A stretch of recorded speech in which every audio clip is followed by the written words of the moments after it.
Namaskar and good afternoon, ladies and gentlemen. On behalf of IGNOU Kolkata Regional Center, it is my proud privilege to welcome you all to join this special lecture and workshop by which we are going to celebrate IGNOU's week-long National Startup Day 2025.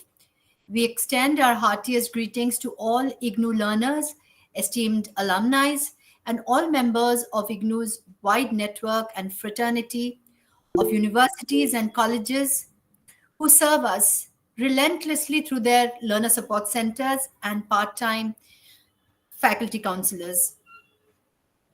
This lecture is being organized as part of Kolkata Regional Center's initiative to participate in the national agenda to energize education in India to transformative values that can make education universally seamless, flexible, lifelong, pragmatic, relevant, innovative, and of course, to increase employability of the educated youth of India.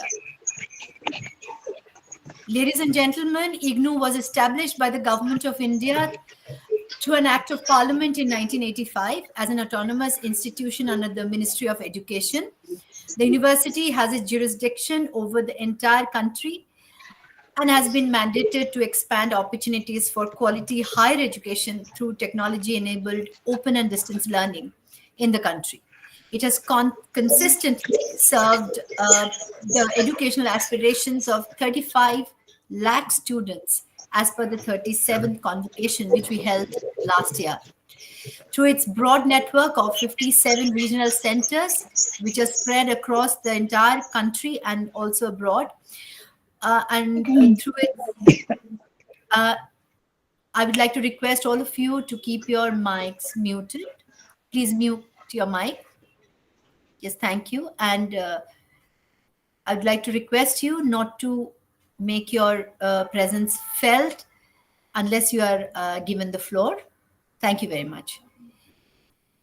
Through its broad network of 57 regional centers spread across the entire nation and over 2,063 learner support centers and a strong international presence with its 25 overseas study centers, which are spread across 15 nations. Regional Center Kolkata was established at Kolkata in 1988 to meet the educational aspirations of 13 districts in West Bengal through a well laid out network of 35 study center learner support centers, serving the educational aspirations of more than 35,000 students as per 37th convocation. This lecture will be widely outreach through IGNOU's online platform, through Facebook Live, YouTube Live, and our interactive websites. We expect the outcome of this event to reach the optimum capacity of IGNOU's online footprint, which is approximately 35 lakhs learners, to transcend all barriers. Mr. Virendra Verma, Rubia Sultana. Yes, ma'am. Please switch off your mic.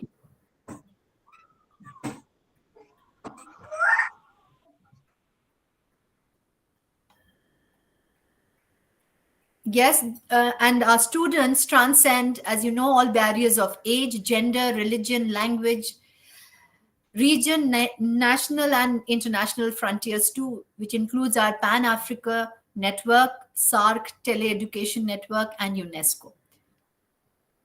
This is very briefly a background of IGNOU per se, the People's University. Ladies and gentlemen, we feel it is time to reflect on the significance of molding the spirit of young, energetic India for the global world. Poised as it should be to be the future workhorse of the global economy, it is our duty to ensure that they do not lose touch with our civilizational heritage, making our education relevant, innovative, driven by enlightened entrepreneurship and self-employment founded on service and universal values is a significant way to achieve this objective. IGNOU Regional Center Kolkata has consistently and wholeheartedly supported all initiatives taken by IGNOU headquarter in carrying out the various innovation and entrepreneurship activities for the students and the alumni of IGNOU. Our innovation club has actively engaged with the learners in this region to support and facilitate the spirit of innovation and creativity, so that IGNOU, through the dynamism of our National Center for Innovation in Distance Education, NCIDE as a division, can stand at the forefront of fostering a new generation of self-reliant entrepreneurs and take our nation ahead towards Viksit Bharat 2047 by creating a robust innovation ecosystem throughout the country.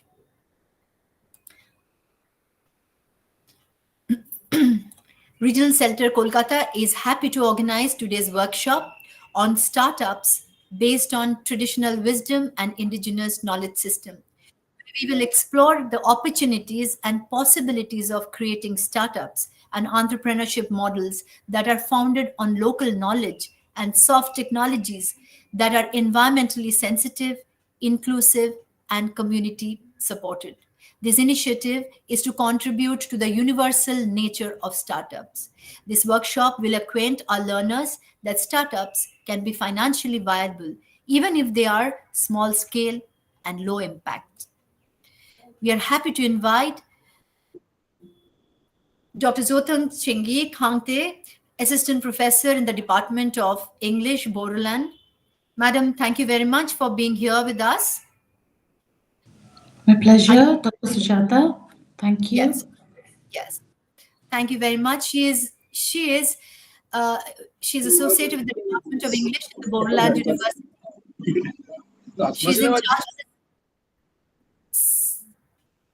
She is in charge of the Center for Women's Studies, Bodoland University, as a coordinator.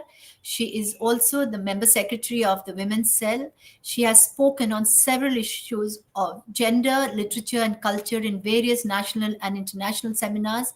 She has been the chief editor of Transcript, Journal of Literature and Cultural Studies. She has published various articles in edited books, newspaper, journals, and she has convened international and national seminars on themes related to gender and culture. She has been granted a major project under the Ministry of Donor on the empowering marginalized women of the 6 scheduled areas of Assam through skill education. 7 PhD scholars have been awarded the degrees under her supervision. Thank you very much for being here. And as our learners and our participants are already aware by what we have just discussed right now, when we talk of startups and we talk of entrepreneurship models, it almost feels like we have to explore only hard technologies, hard financial truths, and hard circumstances where which is a little almost like not very community oriented. It happens somewhere out there. Startups happen somewhere out there, hard technologies to bring up. So you need a Mark Zuckerberg to start a startup. But the point why we are here today, understand that soft skills, and as Dr. Khiangte has shown, her emphasis on women, how can women create successful startups? Because women possess these certain resources, individual skills, which in the formal paradigm sometimes it may seem like these are soft skills. What do you do with that? So you know how to stitch, that's okay, but what do I do with that? Every day you are making, in Assam, every household, in a Boro household, or even in any other community in Assam, the households themselves they weave their own garments and they weave their own traditional textiles, and it used to happen only within the household mode of production, and so it was not given so much of importance. So here we are today to understand how women in Assam, through skills which they were brought up and which they might have taken it for granted, but those skills have been transformed into very, very highly highly feasible and highly financially viable entrepreneurial model which have supported women, and in turn it has supported employment, and it has also supported rural development, and it has led to a lot of financial growth in the region. So for West Bengal out here, there are a multiple. You have to understand the model that is being presented out here by Dr. Thangte, and how those models can also be interchanged in the scenario of Bengal. So please be attentive to that. And Dr. Thangte, you may please share your email with our learners, who can later on contact you for any kind of guidance that they may need, and and to change the very paradigm of how we look at startups. So thank you very much, and I welcome you to our university, our online platform today. You may please carry on with the hands-on workshop that you have planned for our learners. Thank you so much. Thank you so much, Dr. Sujata. But there's one request that I would like to make. Can you make the PPT that I have sent Yes, shown you on want that? screen? Yeah. Yes, I will. Yeah. I'll just give me a Yeah, while sure, you sure, do that. sure.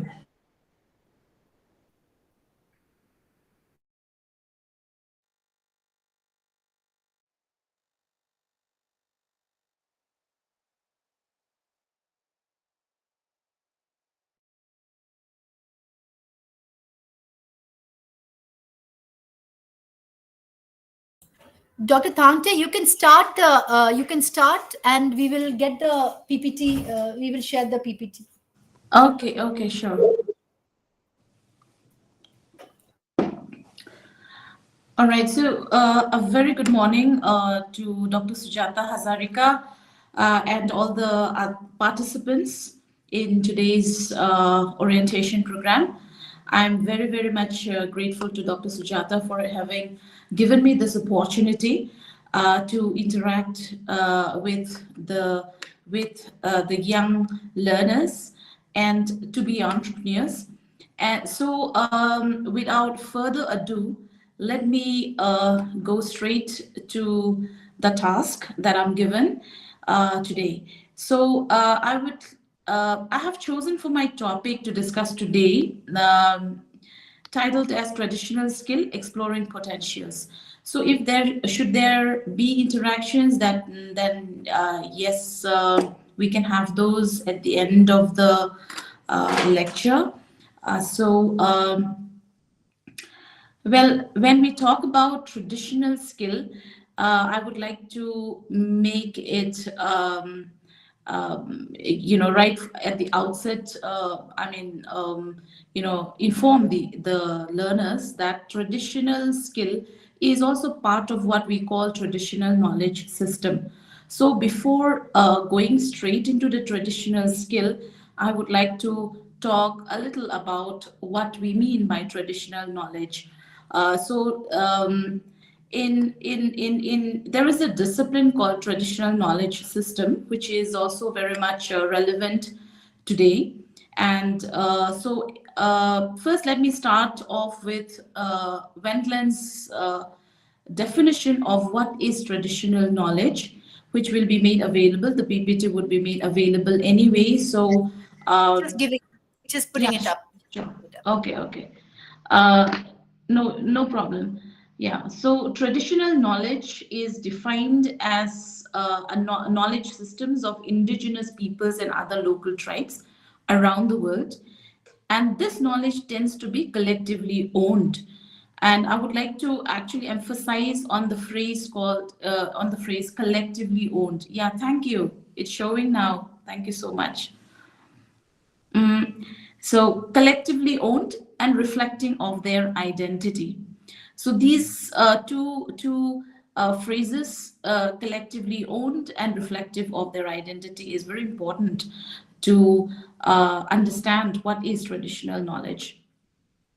So traditional knowledge includes knowledge, skills, and practices that are sustained and passed on through generations within a particular community.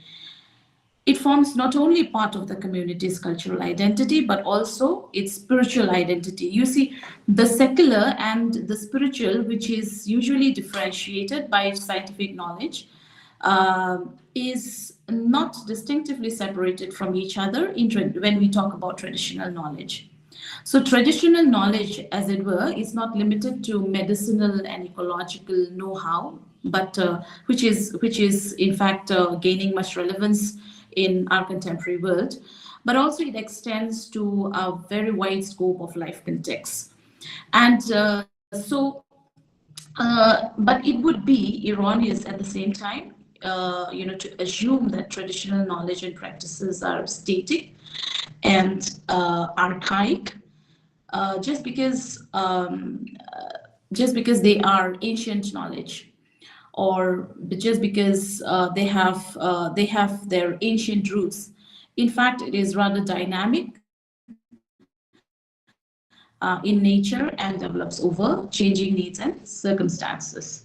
So then again, yeah, I would like you to go to the next slide, please, if there is anybody taking care of it. Yeah, next again. That's the definition given of traditional knowledge. And next. Yeah. So we come to the need to preserve traditional knowledge. Why is it that we must preserve traditional knowledge? And whether traditional knowledge can actually be used as alternative knowledge? These are the questions that we ask ourselves. And so I have given certain points to ponder upon. So traditional knowledge, why is it that we need to preserve traditional knowledge? Why is it so relevant? Why is it so important, in our modern world today? In fact, traditional knowledge is a knowledge which is based on centuries of accumulated experience. And therefore, it's quite different from the knowledge that we have today, what we call, bookish knowledge, because the knowledge that we have today is, in fact, gained from books, in fact, rather than being first in experience. So whereas for traditional knowledge, it is actually based on centuries of accumulated experience, which may often challenge ontological and epistemological views of modern science. So since recent years, the need for solutions to tackle environmental crisis has made traditional knowledge very, very relevant.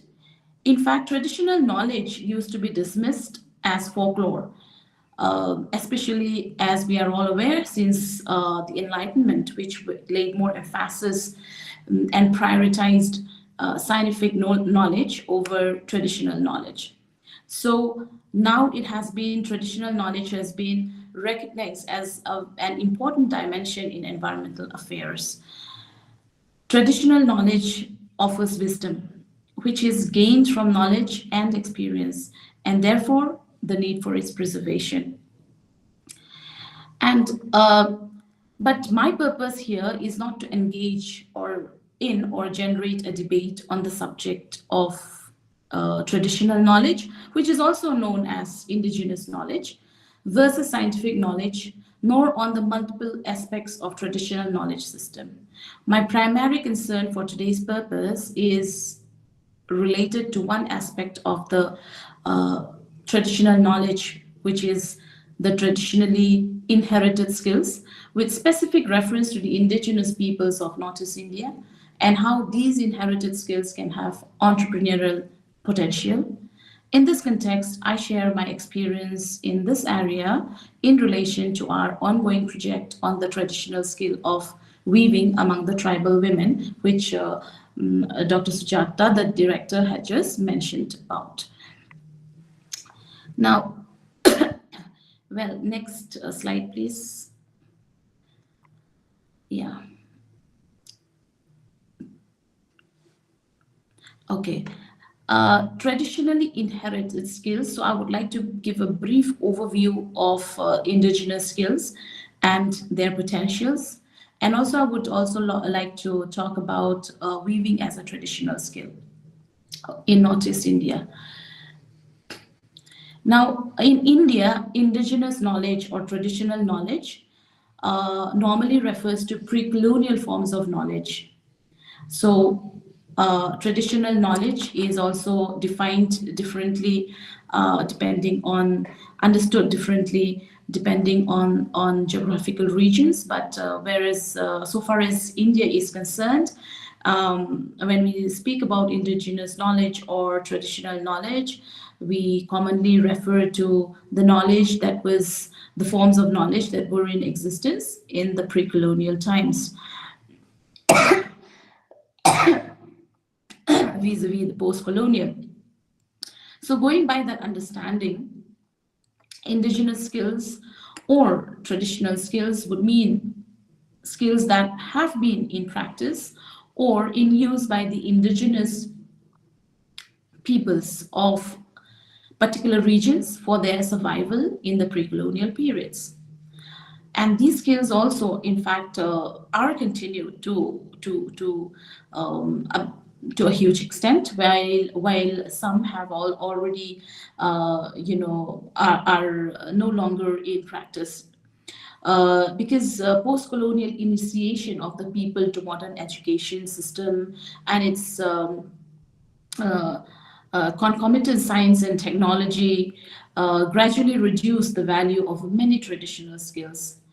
Among the indigenous skills that have managed to survive in the face of today's fast-paced modernization is weaving, especially when we look at the context of indigenous peoples of Northeast India.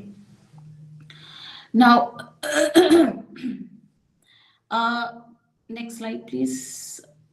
Yeah. So in the previous slide, by the way,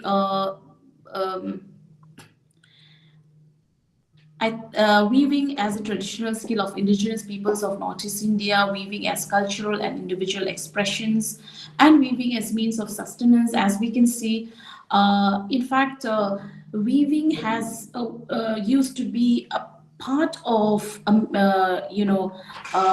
everyday livelihood, and it used to be means of sustenance as well.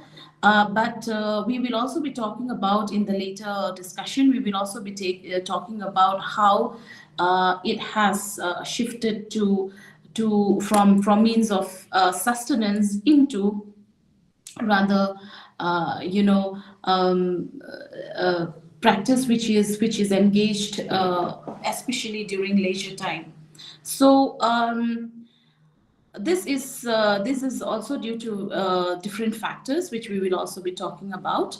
And now in the next slide, when we look at the tribal motifs and patterns in fashion, now here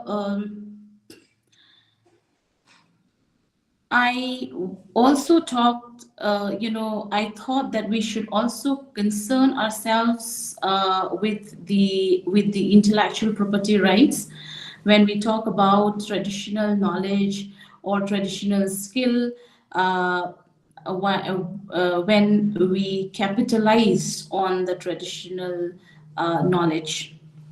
And that includes the traditional skill of weaving and several other, related skills. So when we we have seen, especially in Northeast India, which I will, in fact, if we could run to the seventh slide, the seventh and the eighth slide, slide number 7 and slide number 8, we can see if there is some, yeah. Okay, yes. So we can see that there are motifs, and the next also, please. Ninth will be fine. Ninth. Yeah. Ninth, here you can see a woman showing her dokna, which she has woven, and also which you will see on the eighth slide also, there are some pictures, in fact. And here in this slide number, on this particular slide, as you can see, there's a woman who is in fact holding a dokna. She is one of the beneficiaries. She is displaying her woven garment, and then the next picture, if we go clockwise, number 2, figure 2, there's a Boro woman who is actually working at her loom. She is weaving at her loom, and the last picture shows a Naga woman of Nagaland at their backstrap loom. This is called the backstrap loom, and so the kind of loom that these women use are also different. While the tribal women of the hills, especially like in Nagaland or Mizoram, they would normally use backstrap loom, which you can see in the figure. This is called the backstrap loom, and the Boros from the plain areas, they have this. They use this particular loom, which is shown in the figure, for their weaving. So, what is common in all these among all these indigenous garments is the motifs. So they have particular motifs, and these motifs are markers of identity. These motifs are are traditional in the sense that these motifs have been in the tradition, in the cultural tradition of the people from for generations, and they are important not only as not only at the semantic level alone, but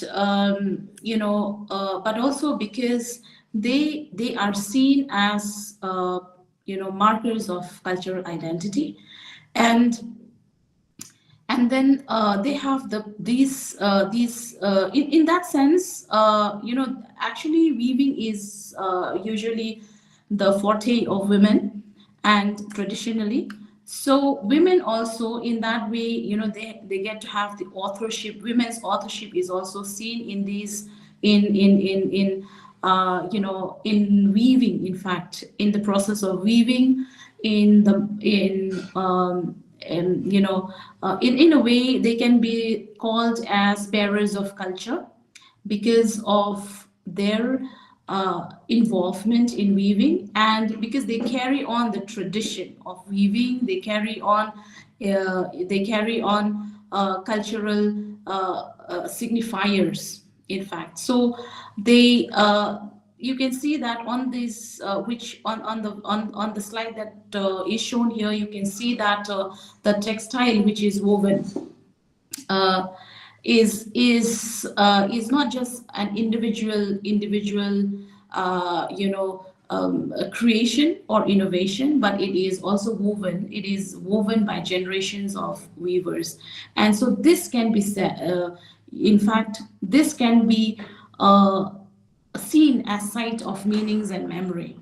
So in a way, it is a discursive text which has life and history of its own. And so women weavers who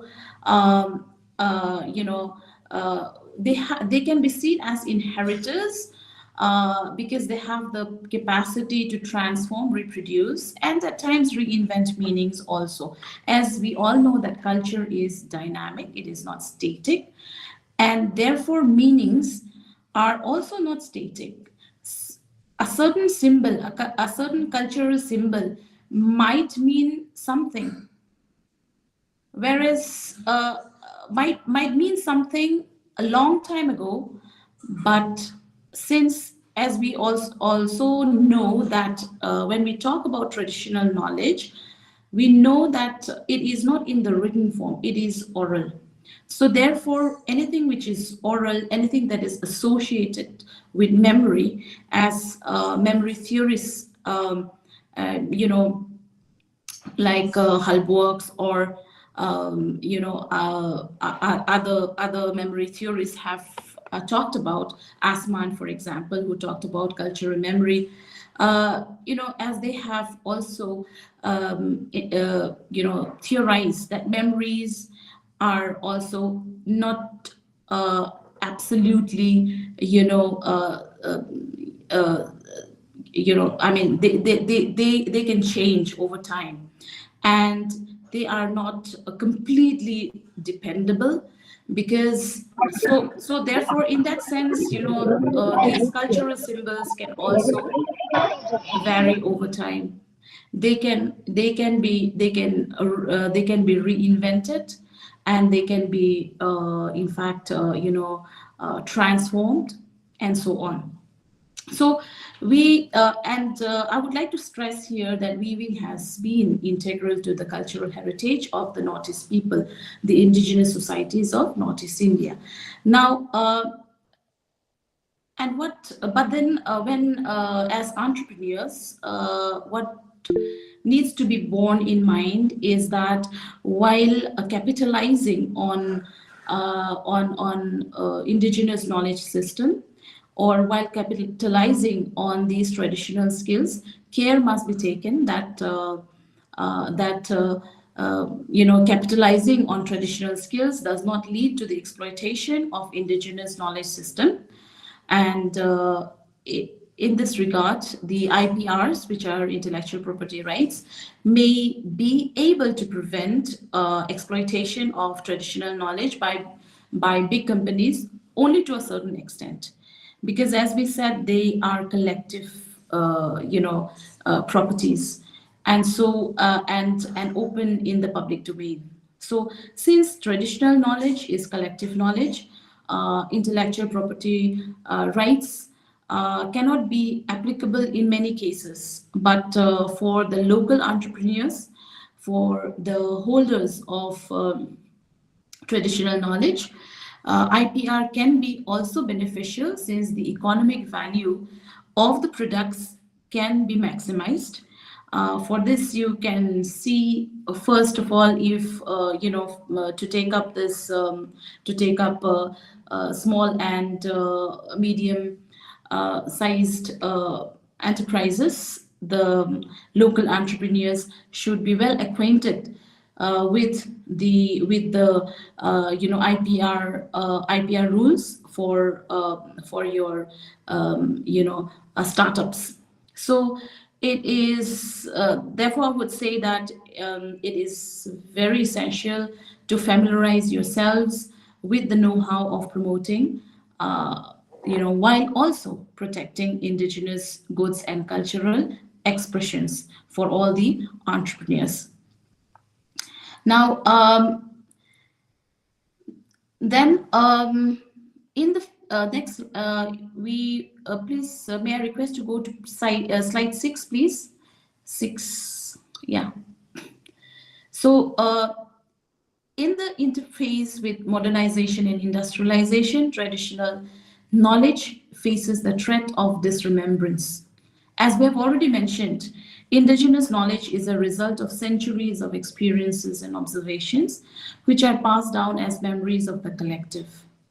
So the loss of traditional knowledge is the loss of collective memories, which form cultures. So therefore, we must be very careful with the protection of traditional knowledge system when we take up, entrepreneurial positions. So there is the threat of cultural disremembrance with modern interventions, like including entrepreneurship, of course, but at the same time, traditional knowledge holders as entrepreneurs can play the leading roles in the strategic promotion and preservation of their traditions. So the modern education system, which had so far not been receptive of traditional knowledge system, can actually accommodate this traditional knowledge, as we are having it right now, in fact, through IGNOU. So this is, in fact, an incredible, initiative on the part of IGNOU, and it is, of course, the initiative through the NAP that more attention is being paid to you know, TKS, traditional knowledge, including traditional skills and so on.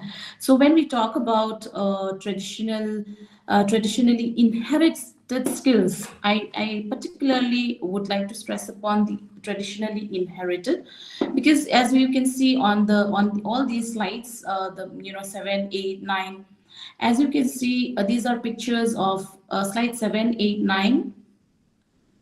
Yeah, please come to the next slides, please. 7, from 7. Yeah, okay. You can see from on these slides that women. This is in fact, these slides are connected to my ongoing project on empowering women through skill education. Now, so these skills. Why is it that you must be wondering that why weaving? Because in fact. I have particularly selected, chosen to do on weaving. It is because weaving is, as I said, is integral to the traditional societies of indigenous peoples of Northeast India.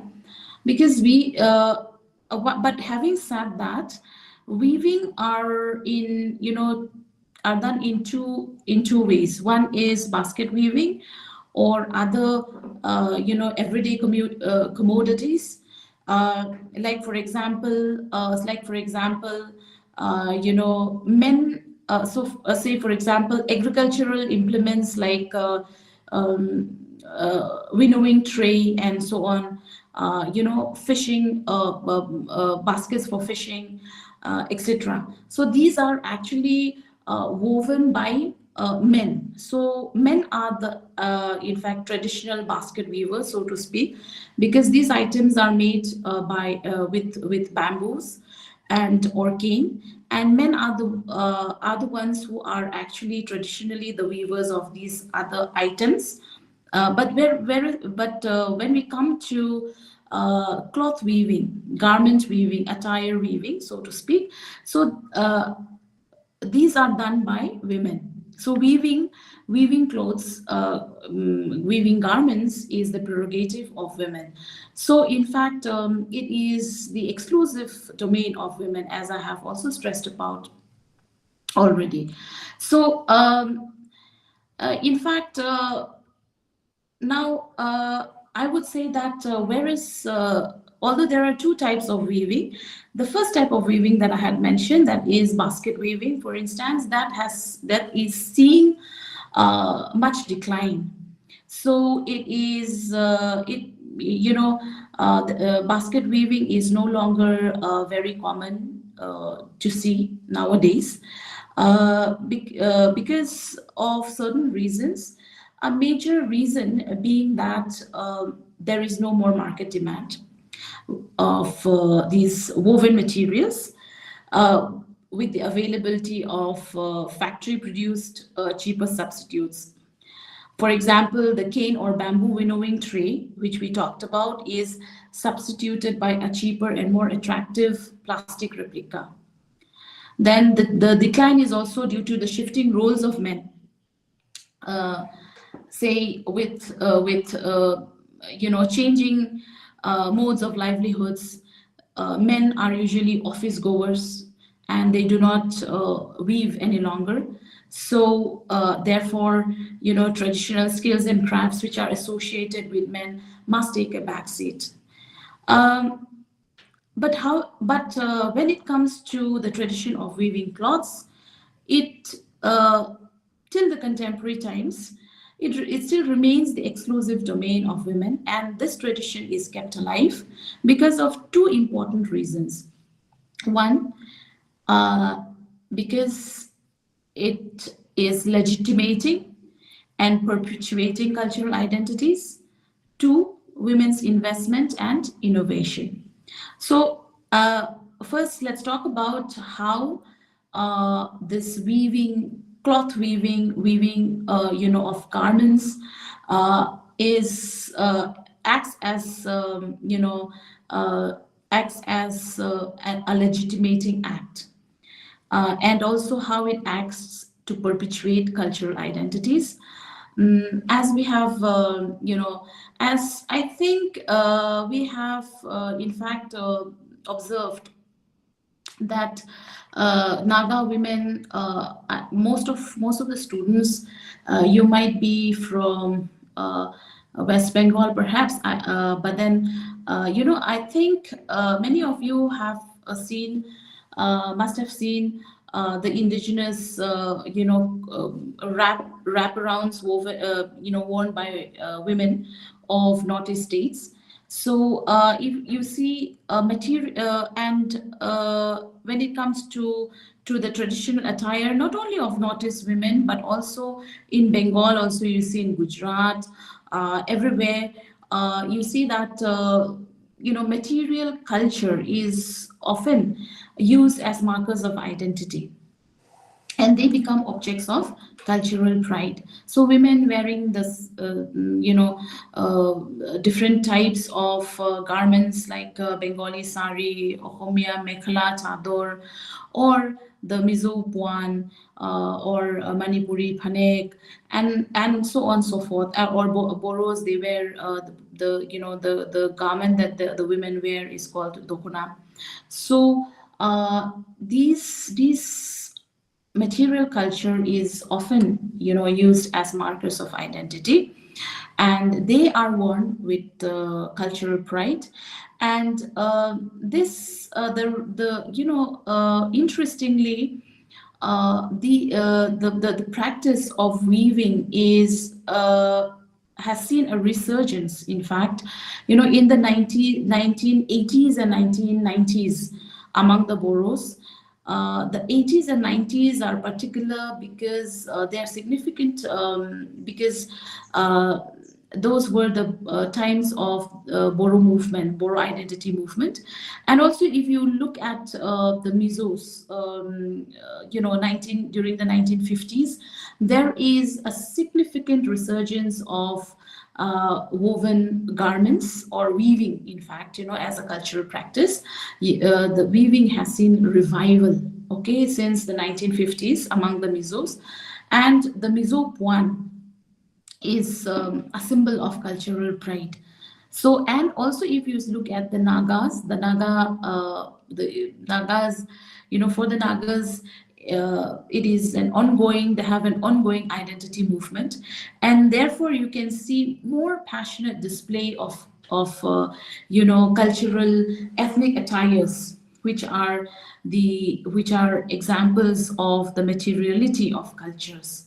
So therefore we can say that therefore our argument of legitimating and perpetuating cultural identities through weaving. Now, the second reason that we talked about, which is very significant to the continuity of the weaving tradition, is women's investment and innovation. So women's investment is very important to the practice of weaving, to continue, to the contemporary times. As we have already mentioned before, women, it is the exclusive domain of women so far as weaving cloths is concerned. So in fact, as if you go to the villages during my field work, when I went, normally weaving is not just an individual activity among women, it is a collective activity. So many, when a woman never weaves alone. If you go to these traditional societies, weaving is done in a very, very collective manner, in a very collective fashion. The family is involved, including the children and the old people. The grandparents will be involved, and also the other women folk will be involved in the process of weaving, because it is kind of it is some researchers have also talked about the psychological benefits of knitting and weaving, because it is collective and it is done together, and so therefore you see the collective and the social is very, very important in this process of weaving. Now and then, for women it is like it's like inscribing their memories and their thoughts into these textiles. So normally women are not given the opportunity to speak out. So women's voice are normally silenced in patriarchal societies. So writing has not been the prerogative of women for a long time. It is only very recently that women has been given the prerogative of writing.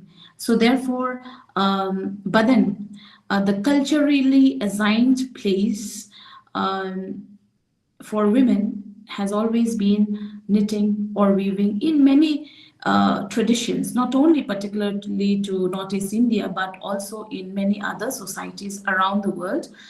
As we can see also, in literatures, as we can see in Nathaniel Hawthorne's The Scarlet Letter, or Margaret Atwood's The Handmaid's Tale, we see how weaving becomes very, very important to women, because that becomes their space. Now, so that is what we talk about, the women's investment and innovation, which is very important here. Another important point that I would like to make is women's innovation when it comes to weaving.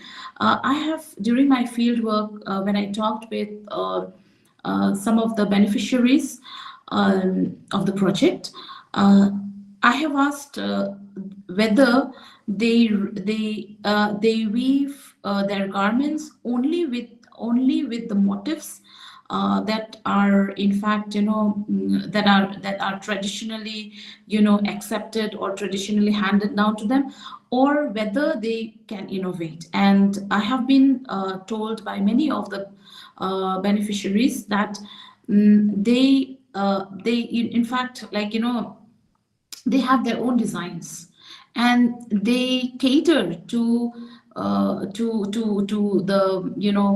likings, the needs, or the demands of their customers. And so many of the motifs are actually very modern. So these motifs, tribal motifs, which we call, are reinvented over time, and with the innovation of women. For example, in the title slide that I have shown in this slide, there's a picture of Tollo Puan. So Tollo Puan is a Mizo Puan. Puan means a wraparound. That's a word used for the Mizos which means the wraparound that the Mizo women wear. That is Puan. So the picture which is shown in the title page is a picture of Tollo Puan. Tollo Puan, in fact, is of quite recent origin, and not very, very ancient, so to speak. And then the pattern, which is Tollo, meaning never to go back. So not to retreat. Tollo means not to retreat. So when the men used to hunt, or when the men used to go for war, they used to wear this particular design, this particular pattern, woven on their scarves, and or on their, so to speak, the loincloth. So they would, when they wear this, then the men are not supposed to retreat until and unless they overcome their enemies in war. So but then over time, this Tollo Puan, which used to be worn only by men who have achieved honor, you know, over time, this particular pattern is now in contemporary times worn by women. So you see, meanings are, are always shifting. So now women wear these tolokwan, and in a way, the cultural symbols, which might have meant something, years back, centuries back, might be in fact reinvested with new meanings and significance. So and then also, what I notice also, another one of my, in fact, another thing that I had suggested to the trainees of my particular project is uh, the need to actually synchronize the designs, from different parts of Northeast. For example, Mizo Puan, they have different motifs, particular motifs, whereas the Boros have particular motifs. For example, in that picture of in that picture that the Boro trainee was holding, there are motifs which are called like mm, you know. Like motifs which resemble the eye of a pigeon. Sometimes the motifs would be of birds, as you can see in the Naga garments, uh, traditional garments. You can see the moon, or sometimes animals, elephants, bears, dao, etc., etc. So all these are cultural symbols, but at the same time, when if these motifs are actually synchronized, uh, then for the entrepreneurs, I mean, I'm talking in terms of entrepreneurial potentials. So I think that, all these, though they are very, very beautiful in their own way, they are, if they are synchronized to cater to the demands, and in order to cater to the demands of the global market, then, or if these motives are in fact like, kind of, if they are mixed with different garments, say for example, if they are included in kurta, for example, type.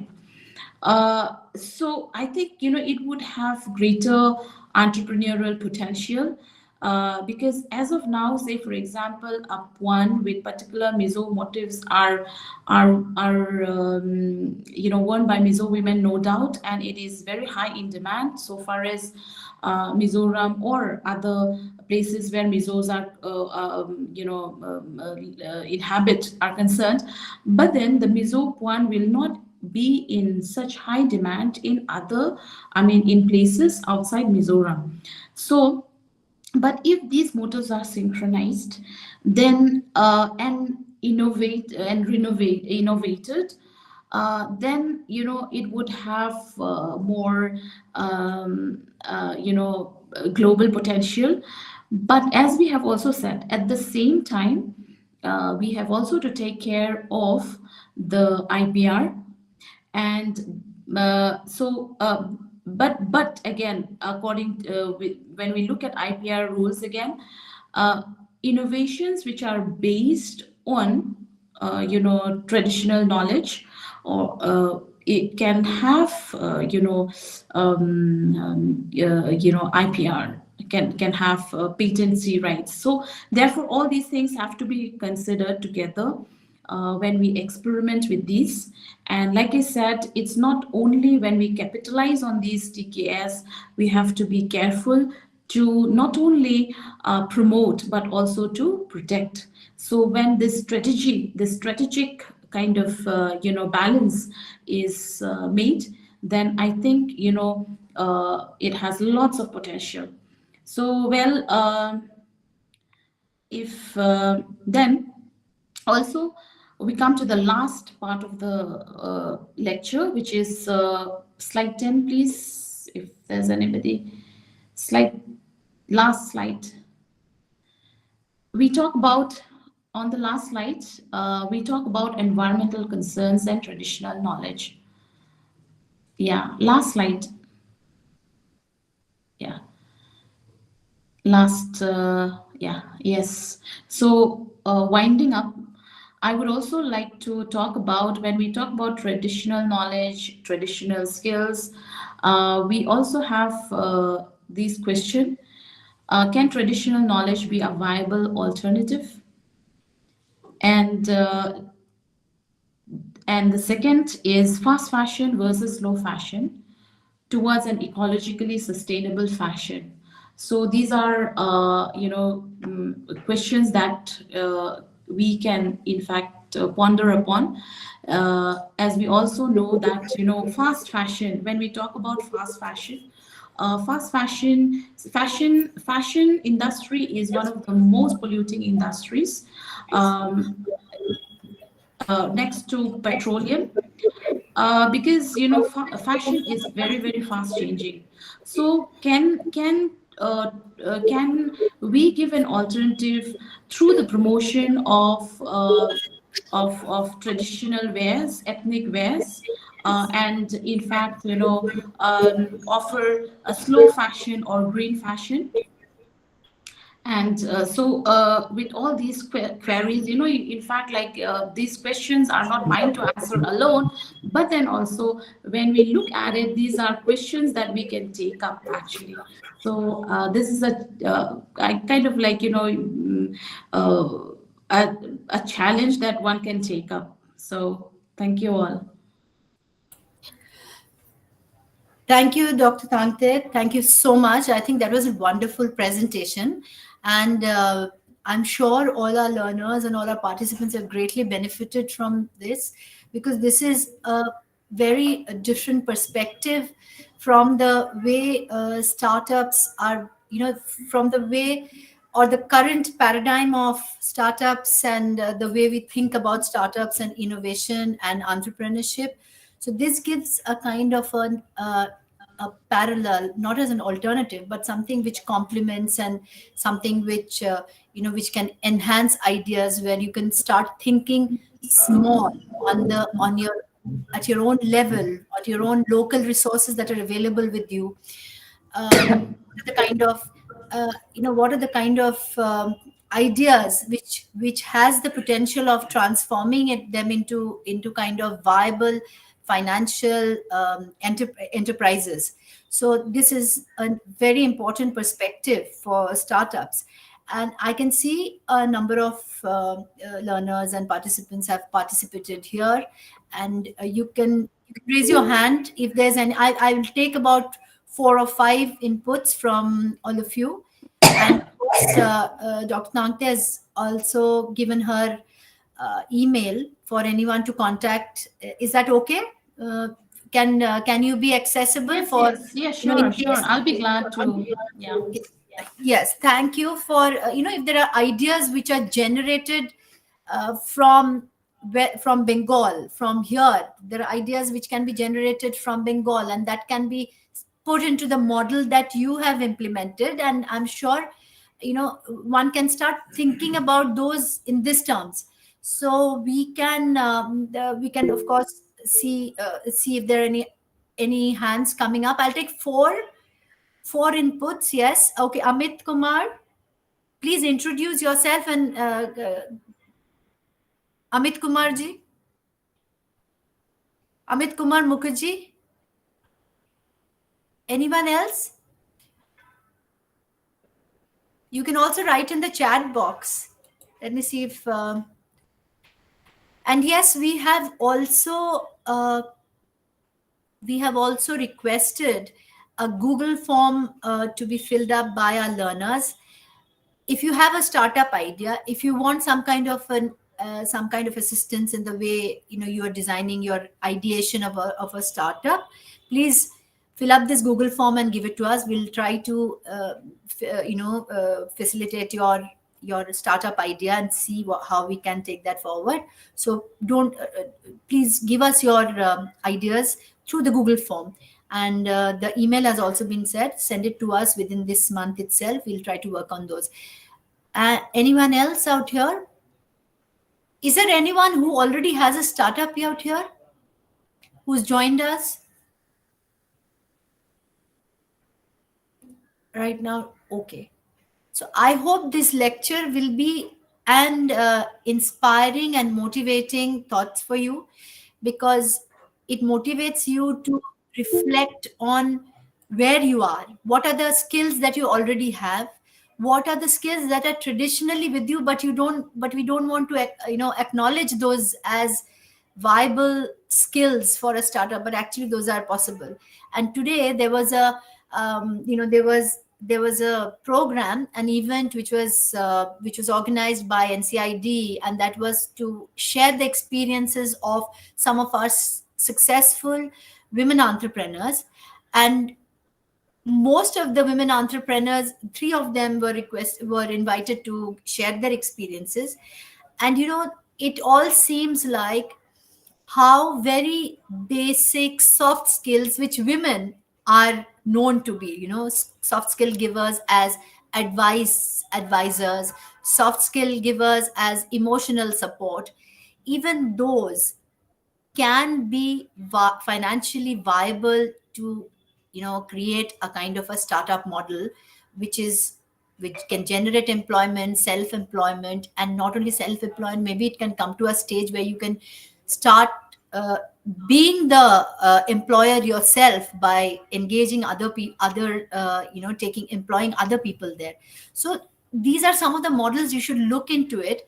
And the idea that has been floated up by Dr. Khiangte here, extremely crucial, because one indigenous knowledge system is one of the most it is at it needs to be revived, because it is at a juncture where it was almost endangered, but we are now sensitive enough to understand the importance of these peripheral and marginalized knowledge systems, which needs to be brought into the mainstream.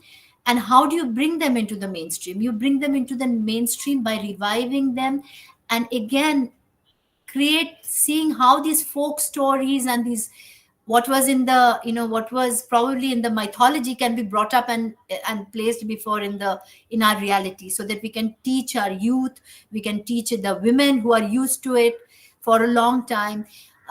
Traditional crafts like Makar Sankrantis, you make these pithas, and Northeast also has its own harvest festivals, how they make these small low scale entrepreneurship model, but they're sustainable, they sustain, and they are major sources of poverty elevation. They are major sources of looking after livelihood generation. So these needs to be looked into very, very seriously. And as Dr. Khiangte had also mentioned, yes, we are trying to align ourselves to NEP 2020, and its fantastic vision that it has about innovation and entrepreneurship to mitigate unemployment, and to create to a society which is more inclusive, where women, children, youth, everyone can become part of it. And in fact, we can also this can also be a mode of geriatric inclusion. Dr. Khiangte, do you agree? The grandparents, grandmothers can also be part of the economic system, and they need not feel left out. Absolutely, absolutely. Yeah. Feel left out, because they are the generator of this knowledge system. They are the major, that's where we need to leverage the knowledge that is there with them, and take them out and put it up before the community, the society, and they can become the guardian and the of these projects, so they need not feel left out in our in our public policy or in our. I can't see anything but our heartfelt gratitude, and thank you so much again, Dr. Khiangte, for this wonderful presentation and for sensitizing our learners. We have as I told you before, we have a huge bank of learners out here. Our model where, so you touch almost 35 lakhs through this program, because it is going to be nationally outreached, and this is going to be one of our cutting edge programs to bring out this kind of a knowledge in front of our startups and innovation club. And thank you very much. And well, we will continue these efforts, and all of you are requested to please look into the chat box and see the Google form and share your ideas of innovation. Don't let it die. Even if you have a vague idea of innovation which you want to take it forward, आप अचार बना रहे हैं घर पे, भी एक innovation है, because that is going to generate something, and we cannot overlook these small ideas. So please take this seriously, and let us continue with the innovation club of Kolkata Regional Center. Activate it, make it, energize it, and it can only be energized when all of you get involved in it.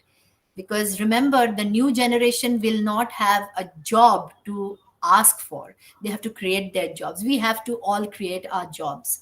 I mean, thankfully I will not be in that generation of yours, but all of you, whoever is in this, you can take it down from me today.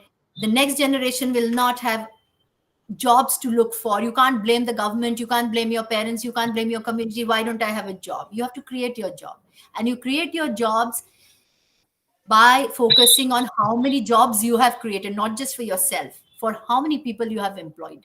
That is an important part of perspective of this innovation club today. Thank you very much, all of you, and thank you, Dr. Tangte. Bye bye. Have a very, very good evening after this.